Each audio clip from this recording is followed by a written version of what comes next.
In today's video, I'm going to teach you how to protect cells Google Sheets.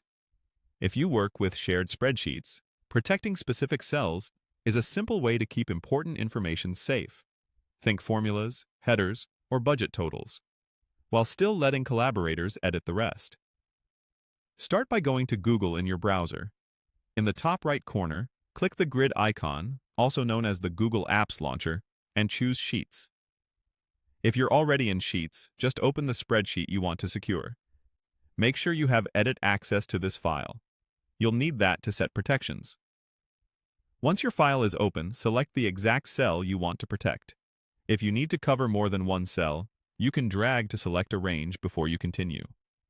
Now right-click your selection. In the menu that appears, hover over View More Cell Actions, and then choose Protect Range. This opens the protection tools without changing anything else in your sheet. A side panel called Protected Sheets and Ranges will appear on the right. Double-check that the range shown matches what you selected. If it doesn't, you can adjust it here. It's also helpful to add a short description.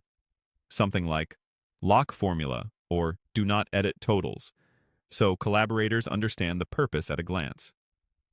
Next, click Set Permissions. You'll see two choices.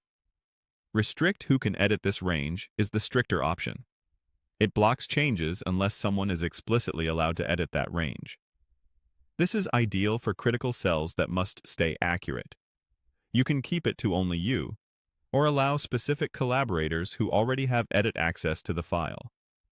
The other option, show a warning when editing this range, doesn't stop changes.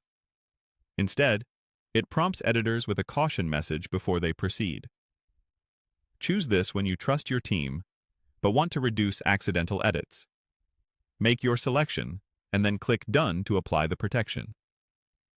From now on, anyone who isn't permitted will either be prevented from making changes or will see a warning, depending on what you picked.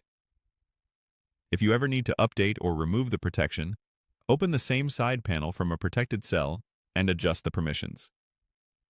A few quick tips to wrap up. You must be an editor to create or change protections. Viewers and commenters can't.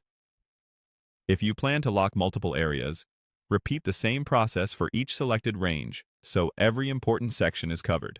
And communicate which cells are protected and why. Clear notes minimize confusion. That's it.